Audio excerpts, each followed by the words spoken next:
വചനവായന 1 Samuel അധ്യായം 28. അക്കാലത്ത് ഫിലിസ്ത്യർ ഇസ്രായേലിനോട് യുദ്ധം ചെയ്യാൻ സേനകളെ ഒരുക്കി. അക്കീഷ് ദാവീദിനോട് പറഞ്ഞു, നീയും അനുയായികളും എന്നോടൊത്ത് യുദ്ധത്തിന് പോരണം. ദാവീദ് അക്കീഷിനോട് പറഞ്ഞു, ശരി, അങ്ങയുടെ ദാസന് എന്ത് കഴിയുമെന്ന് അങ്ങേക്ക് കാണാം. അക്കീഷ് ദാവീദിനോട് പറഞ്ഞു, കൊള്ളാം, നീ എന്നും എൻ്റെ അംഗരക്ഷകനായിരിക്കും. സാവൂൾ മന്ത്രവാദിനിയുടെ അടുക്കൽ. സാമുവൽ മരിച്ചിട്ട് അവൻ്റെ നഗരമായ റാമായിൽ സംസ്കരിക്കപ്പെടുകയും ഇസ്രായേല്യരെല്ലാം അവനെയോർത്ത് വിലപിക്കുകയും ചെയ്തു കഴിഞ്ഞിരുന്നു. സാവൂൾ എല്ലാ മന്ത്രവാദികളെയും ആഭിചാരകരെയും നാട്ടിൽ നിന്ന് പുറത്താക്കുകയും ചെയ്തിരുന്നു. ഫിലിസ്ത്യർ ഒരുമിച്ചുകൂടി ഷുനേമിൽ വന്ന് പാളയമടിച്ചു.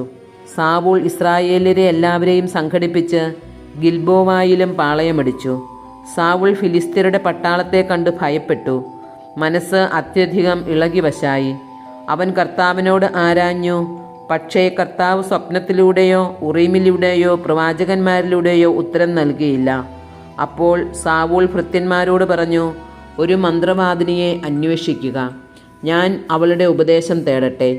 എൻദോറിൽ ഒരു മന്ത്രവാദിനിയുണ്ടെന്ന് ഭൃത്യന്മാർ പറഞ്ഞു. സാവൂൾ വേഷപ്രച്ഛന്നനായി 2 പേരെ കൂട്ടി രാത്രിയിൽ അവളുടെ അടുത്തെത്തി പറഞ്ഞു, നിന്റെ മന്ത്രശക്തി കൊണ്ട് ഞാൻ ആവശ്യപ്പെടുന്നവനെ എൻ്റെ അടുക്കൽ കൊണ്ടുവരിക. അവൾ പറഞ്ഞു, സാവൂൾ മന്ത്രവാദികളെയും ആഭിചാരകരെയും നാട്ടിൽ നിന്ന് പുറത്താക്കിയെന്ന് നിനക്കറിയാമല്ലോ. പിന്നെ എന്തിന് എന്നെ കൊല്ലിക്കാൻ കെണിവെക്കുന്നു?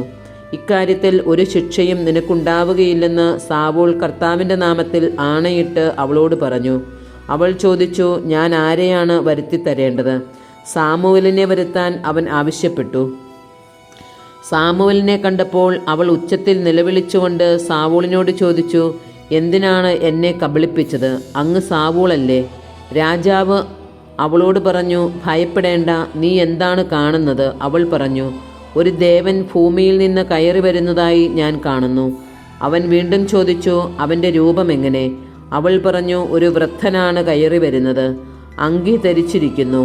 അത് സാമുവലാണെന്ന് സാവൂളിന് മനസ്സിലായി. അവൻ സാഷ്ടാംഗം വീണു വണങ്ങി. സാമുവൽ അവനോട് ചോദിച്ചു, നീ എന്നെ വിളിച്ചു വരുത്തി ശല്യപ്പെടുത്തിയത് എന്തിന്? അവൻ പറഞ്ഞു, ഞാൻ വലിയ പ്രതിസന്ധിയിലാണ്. ഫിലിസ്ത്യർ എനിക്കെതിരായി യുദ്ധം ചെയ്യുന്നു. ദൈവമാകട്ടെ എന്നിൽ നിന്ന് അകന്നുമിരിക്കുന്നു. അവിടുന്ന് പ്രവാചകന്മാരിലൂടെയോ സ്വപ്നത്തിലൂടെയോ എനിക്ക് ഉത്തരം നൽകുന്നില്ല. അതുകൊണ്ട് ഞാൻ എന്തു ചെയ്യണമെന്ന് പറഞ്ഞു തരേണ്ടതിനാണ് അങ്ങയെ വിളിപ്പിച്ചത്. സാമുവൽ പറഞ്ഞു, കർത്താവ് നിന്നിൽ നിന്ന് അകന്ന് നിനക്കെതിരായിരിക്കെ എന്തിനാണ് എന്നോട് ചോദിക്കുന്നത്? എന്നിലൂടെ അരുളി ചെയ്തതുപോലെ കർത്താവ് പ്രവർത്തിച്ചിരിക്കുന്നു. അവിടുന്ന് രാജ്യം നിന്നിൽ നിന്നെടുത്ത് നിന്റെ അയൽക്കാരനായ ദാവീദിന് കൊടുത്തിരിക്കുന്നു. കർത്താവിൻ്റെ സ്വരം നീ ശ്രവിച്ചില്ല. അമലേക്കിൻ്റെ മേൽ അവിടത്തേക്കുള്ള ഉഗ്രകോപം നീ നടപ്പാക്കിയില്ല. അതിനാലാണ് കർത്താവ് ഇപ്പോൾ നിന്നോട് ഇങ്ങനെ പ്രവർത്തിക്കുന്നത്. കൂടാതെ നിന്നോടൊപ്പം ഇസ്രായേലിനെയും കർത്താവ് ഫിലിസ്ത്യരുടെ കരങ്ങളിൽ ഏൽപ്പിക്കും. നീയും നിന്റെ പുത്രന്മാരും നാളെ എന്നോട് ചേരും. ഇസ്രായേൽ സൈന്യത്തെയും കർത്താവ് ഫിലിസ്ത്യരുടെ കരങ്ങളിൽ ഏൽപ്പിക്കും. സാവൂൾ പെട്ടെന്ന് നെടുനീളത്തിൽ നിലത്തു വീണു. സാമുവലിൻ്റെ വാക്കുകൾ നിമിത്തം അത്യധികം ഭയപ്പെട്ടു. അന്ന് മുഴുവൻ ഭക്ഷണമൊന്നും കഴിക്കാതിരുന്നതിനാൽ അവൻ്റെ ശക്തി ചോർന്നുപോയി. ആ സ്ത്രീ സാവൂളിൻ്റെ അടുക്കൽ വന്നു. അവൻ പരിഭ്രാന്തനാണെന്ന് കണ്ട് അവൾ പറഞ്ഞു, ഇതാ അങ്ങയുടെ ദാസി അങ്ങയെ അനുസരിച്ചു. ഞാൻ എൻ്റെ ജീവൻ ഉപേക്ഷിച്ചു പോലും അങ്ങ് എന്നോട് ആവശ്യപ്പെട്ടത് അനുസരിച്ചു. ഇപ്പോൾ അങ്ങ് ഈ ദാസിയുടെ വാക്കുകൾ കേൾക്കണമേ. ഞാൻ ഒരു കഷ്ണം അപ്പം അങ്ങേക്ക് തരട്ടെ. യാത്രയ്ക്ക് ശക്തി ലഭിക്കാൻ അങ്ങ് അത് ഭക്ഷിക്കണം. അവൻ അത് നിരസിച്ചു. അവൻ്റെ ഭൃത്യന്മാരും അവളോടൊപ്പം രാജാവിനെ നിർബന്ധിച്ചു. അവരുടെ വാക്ക് കേട്ട് അവൻ നിലത്തുനിന്ന് എഴുന്നേറ്റ് കിടക്കയിലിരുന്നു. അവളുടെ വീട്ടിൽ മെഴുത്ത ഒരു പശുക്കിടാവുണ്ടായിരുന്നു. അവൾ തിടുക്കത്തിൽ അതിനെ കൊന്ന് പാകം ചെയ്തു. മാവ് കുഴച്ച് പുളിപ്പില്ലാത്ത അപ്പവും ചുട്ടു.